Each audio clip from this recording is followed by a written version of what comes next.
What's up, guys? Welcome back to Track News Daily. I'm Serenity, here to give you all of the track happenings in the track and field world daily. All right, let's go ahead and jump into it. NCAA regionals. The women went off yesterday and they put on a show. Specifically, the University of Georgia's Adasia Hodge. 1086 in a prelim, might I add. In a prelim. And she was in this prelim with Jamisha Ford. Her and Jamisha have been going back and forth ever since Adasia got into college because they're not the same age. Adasia is younger than her.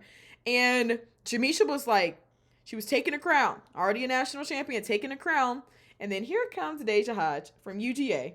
Like, Adasia, she had her issues in the beginning because of some problems with the drug system due to her coach and something that happened with Mount Verde Academy when she was like transitioning out of high school into college. But now that is done, she has just broken free and she has been killing it. I mean, she's the NCAA indoor champion with 22-2 indoors. So now, as she has just been killing it on the college stage, 1086 at regionals. We're not at nationals, you guys.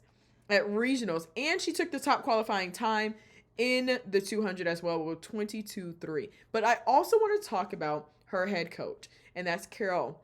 Coach Carol Smith has been killing it as UGA's new head coach. She used to be at USC, but now she takes head honcho at University of Georgia.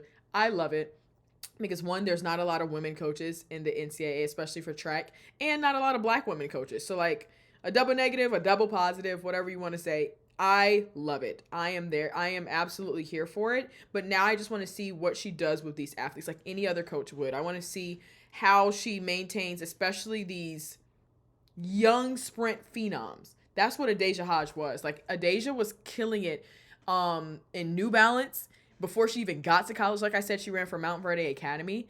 And oh my goodness, like, I covered New Balance meets and it was literally just like Adasia Hodge, Adasia Hodge, Adasia Hodge. Like, that's all it was. Adasia Hodge from Mount Verde Academy just runs 22-8. She's in high school. That was insane to me. She set the precedence. And somebody else who did, Shanti Jackson from LSU. Now, Shanti Jackson transferred from Arkansas over to LSU after her first year because, all right, that's fine that Arkansas was not the place for her, which is completely fine. But now that she's over at LSU, she has been killing it as well. Shanti Jackson in the 200, 22-43, which was right behind Adasia Hodge. Adasia Hodge was 22-3, Shanti Jackson 22-43. All right, luckily they were not in the same heat like they did her and Jamisha. I don't know what that was about. They weren't in the same heat, but they will get the head-to-head in the final. In the same way they did at SECs. So, I mean, to meet with the same competitor every single meet, it's satisfying. It's satisfying as a track fan, at least, because then we don't have to wonder, like, oh, I wonder what the results will be when they go head to head. Adasia and Shanti have gone head to head. Adasia takes the cake on that. But I'm excited to see what she does in the final. Hopefully the weather holds up. East Regionals, which is what UGA, LSU is under, that is in Lexington, Kentucky. West Regionals is in Fayetteville, Arkansas. I blanked there for a second. Fayetteville, Arkansas, which is a great track. I loved it. I have run there before. But I need to say, Regionals is feeling a little bit like Nationals. And they're calling it quarterfinals for the finals. I don't like that name because then it makes it seem like there's 3 rounds. But it's not 3 rounds. This is literally their final. And the men go off today for their final. And it's being called the quarterfinals. Maybe it's because it's a quarterfinal to NCAA Nationals, which is held in Eugene, Oregon. The quarterfinal of it. I don't like it. I think it's confusing. But I am excited for it, mainly because we have some of the top ranked athletes. I'm excited to see Jelani Watkins, the SEC champion in the 100 and in the 200. And yes, he is in the 100 and in the 200. But what I hate, you guys, what I hate is that we're going over to the West round.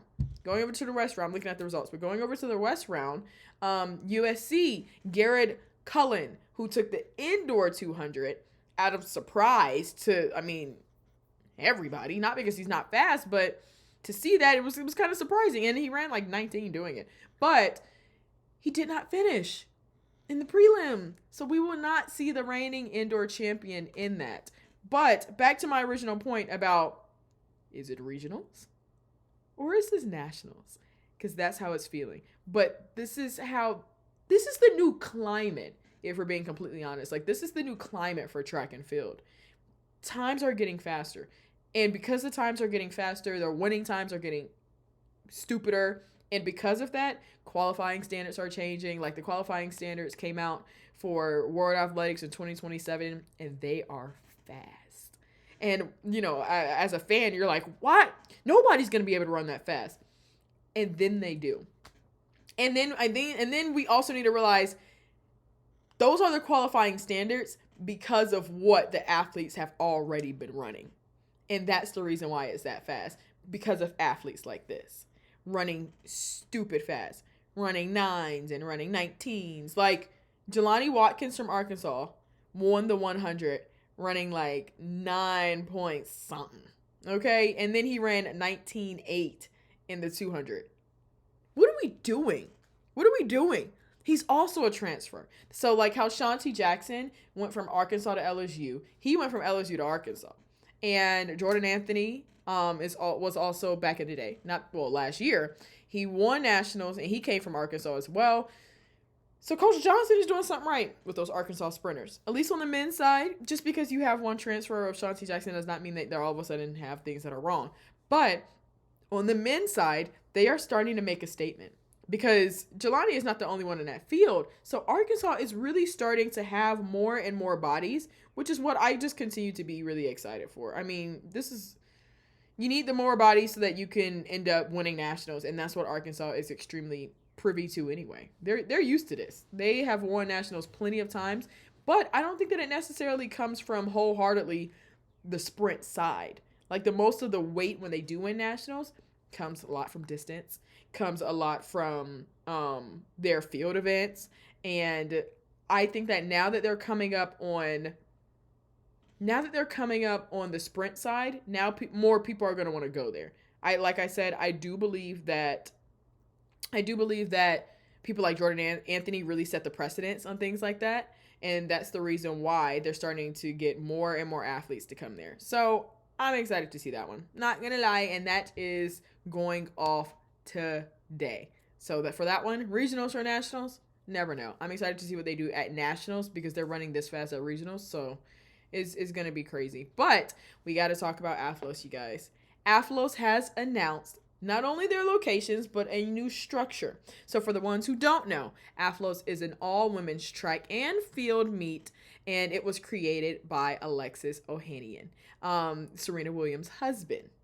Yes, that is what he is known for being Serena Williams' husband. And that's it. That's all. No. But he was also the Reddit CEO. And they have their new location. London and New York. London and New York. And I'm excited for it. I worked it the first year they came out. And it was a blast, you guys. It was a blast. What can I say? They have like a whole VIP section and everything. They have a whole VIP section and everything. But what I like about it is that they make the athletes feel appreciated. And I think that that's really what it's about. They make the athletes feel like queens. I know that's what a lot of the girls have been saying. Oh, I felt like royalty. And that's courtesy to Alexis. Now they're going international with London. So this is big. London is set for September 18th, and then New York is set for October 2nd. And the new structure that they have now is that it's on a point system. Similar to the NCAA, where when you win, you get 10 points. When you get second, you get 8, you get 6, and then that accumulates to the team score. Athlos, you can get 10 points for winning, and then you can go and do the 200. Let's say you do the 100, you get 10 points, and then you go and do the 200, you get 10 points, you get 20. That's great. And then you go to New York, you do the same thing. Now you have 40 points. 40 is the max, unless there's going to be a sprinter and a jumper. I don't know who would do that, but I am assuming that 40 is the max. And if you get that max, then you get an extra $25,000 on top of your already earned prize money. That prize money, fat. Your first place finishers, $65,000. Okay, $65,000. Now I was there, so I witnessed those ladies also getting paid out same day. I don't know if they're gonna have that structure this year. I'm really interested to see it. They partnered with Cash App last year, so the 65,000 hit Masai Russell's account that same day. She was showing us it in her Cash App account. That's crazy. That's absolutely crazy. So I wonder if they're gonna get paid that quickly. But I am excited for London and New York. I am. I think that what I can appreciate about Athlos is that they are taking the step little by little. They did their first one 2 years ago, and it was a hit. They did great, and then they went back to the drawing board. What I also appreciate about Alexis going back to the drawing board is that he gets advised by the athletes, by the ladies. He's talking to Gabby Thomas. I remember I interviewed him. He said he talked to Talitha Diggs. He's talking to these athletes and saying, is this what type of bib number you want? Do you want it this big? What are some things that you don't like when you go and compete overseas, or what do you go through? And he gets advised. So he's not just some millionaire, billionaire just like throwing darts in the dark. He is a great businessman, and he's getting advised by the women in the sport about what they want. And how can I, as the person with the money and the resources to do it, give you that and provide that for you? And it shows. So I'm extremely excited to just continue to see the development of Athlos and hopefully see them do a lot more events. Maybe even replace some track meets. But I also love that he hasn't made it about that either. It's like, I'm not here to take the place of these people. If that ends up happening, then that's different. But I'm just here to give these women the recognition that they deserve and put some money in their pocket and bring the stars out. I saw Queen Latifah, you guys. I saw Issa Rae, Lupita Nyong'o. I saw Shonda Rhimes at a track meet. That's unprecedented. Like, that is unheard of. So he's not only bringing the stories to the average consumer, he's also bringing the stars to these stories that have already been here. I'm a big believer of, instead of complaining that it doesn't get enough recognition, let's go out there and fix it. Now, obviously, not everybody has the resources to fix it, but he does, and he decided to invest in women's sports, specifically women track and field.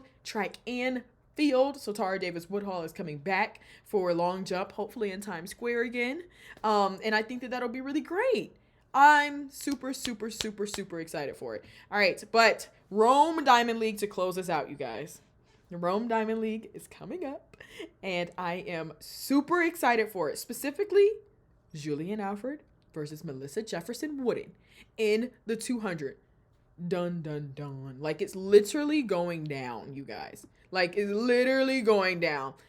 Juju, the Olympic champion in the 100. Melissa Jefferson Wooden, she's a 5-time world champion and Olympic bronze medalist. Like, like that's how I feel about it. It's gonna be fast. It's gonna be fast. Like, so as Juju already has the world lead in the 200, Melissa hasn't opened up yet. She's opening up at Rome, unless there's some meet that might be happening between now and June 4th. But she's opening up at Rome in the 200. The only person that's missing is Sharika Jackson from Jamaica. She has been killing it on the Diamond League on the Diamond League circuit as well, with Shanghai and with Xiamen. But now she's taking a little break, which makes sense because she has run 21.8 already. But imagine if it was Juju versus Melissa versus Sharika. I need it all. Just as a track fan, I need it all. But I know that we're going to get it eventually because, obviously, like, these girls are going to race at Ultimate Championships. Might even be at the Diamond League final. But the race is stacked. Y'all, it's stacked. It's stacked. Honestly, Rome in general has some good entries. But, I mean, this is what the people want to see, y'all. This is exactly what the people want to see. So I'm excited to see it. I'm excited to tune in. And this is the clash that we need to really just get things started. This is the clash that we need. All right. That's all for Track News Daily. Make sure you guys are liking, subscribing, and commenting. Tell me your interesting track takes so I can argue with you and tell you that it was wrong or it was right. I want to hear all of it, but make sure you guys are tuning in every single week.